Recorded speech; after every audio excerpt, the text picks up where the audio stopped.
Boa tarde, tudo bom pessoal? Eu queria falar sobre dois pontos importantes que aconteceram durante essa semana. E o primeiro é sobre a infeliz declaração do Poder Executivo na pessoa do Presidente da República a respeito da não, ele não falou da possibilidade, mas ele falou do engrandecimento, né? E isso fez com que algumas pessoas ventilassem, fomentassem a possibilidade da volta da ditadura militar no seu aspecto mais nocivo, mais desumano, que foi o AI-5. Né? Para quem não conhece, é só abrir qualquer livro de história e entender por que esse movimento foi um movimento tão nefasto à população e que não trouxe nenhum benefício para o país, pelo contrário, que só voltou realmente a ter um crescimento digno após um período breve, né, depois da abertura da democracia no Brasil. Então, infelizmente, né, esse foi um ponto extremamente negativo e que demonstra que o presidente da República não está preparado para trabalhar com a democracia constitucionalmente falando. Nossos três poderes, eles tendem e têm que viver harmoniosamente. É o que fala a própria Constituição Federal. O respeito de uma instituição pela outra deve existir. Problemas, rusgas vão existir, óbvio que vão existir, porém elas têm que ser tratadas, resolvidas no âmbito constitucional. E é isso que a gente espera e é isso que a população, pelo menos a população mais esclarecida, espera.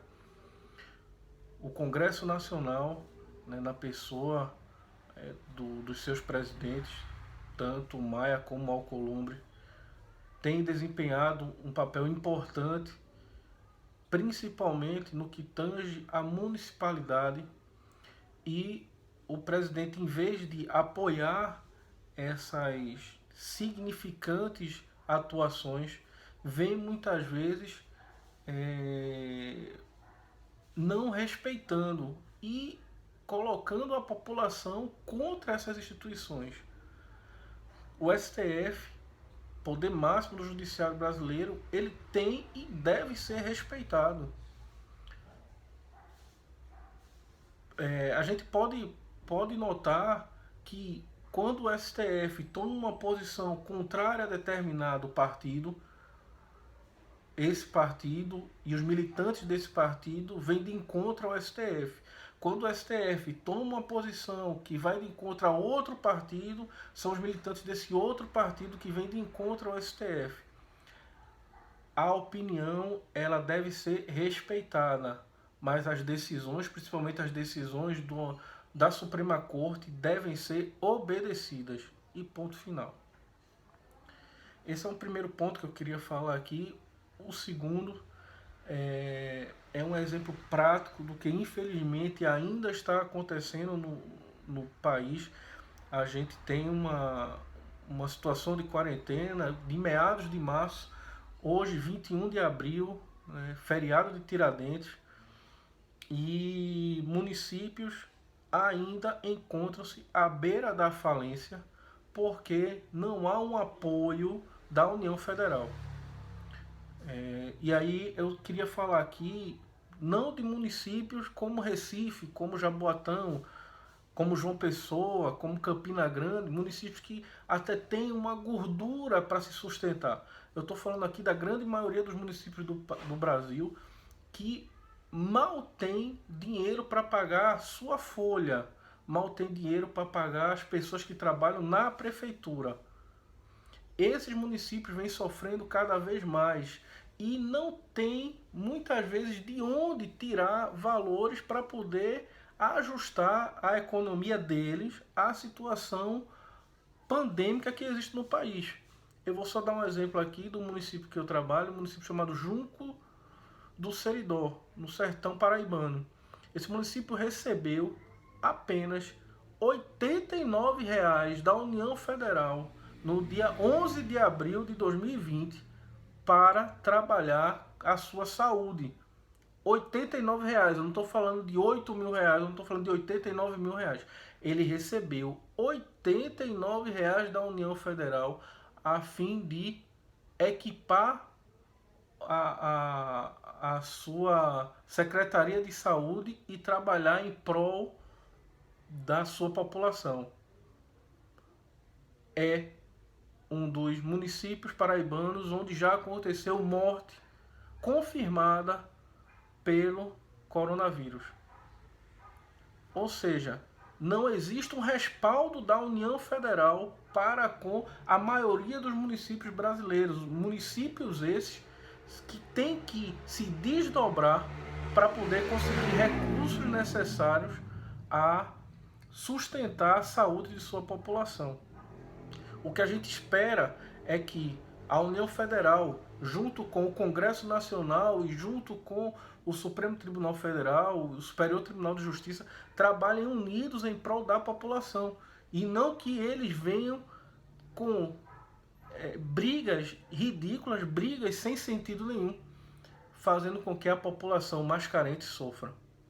É necessário que o Brasil se una e é necessário que esses três poderes se unam também. Volto a dizer, quem paga são os pequenos municípios. Vários e vários prefeitos estão realmente com a mão na cabeça, sem saber o que fazer, porque a população vem adoecendo e eles não têm respaldo da União Federal para trabalhar a saúde desses municípios. É necessário que a União Federal, através do Planalto, através da Presidência da República, adote medidas necessárias para suportar, para que esses pequenos municípios possam suportar a pandemia do coronavírus e possam fazer com que a população deixe de sofrer, ou que pelo menos sofra bem menos do que vem acontecendo. Eu espero que o governo federal, que os órgãos competentes, eles possam unir forças nesse momento tão difícil e que possam elevar a qualidade de saúde do Brasil e que nossa população possa sair dessa pandemia mais fortalecida do que entrou.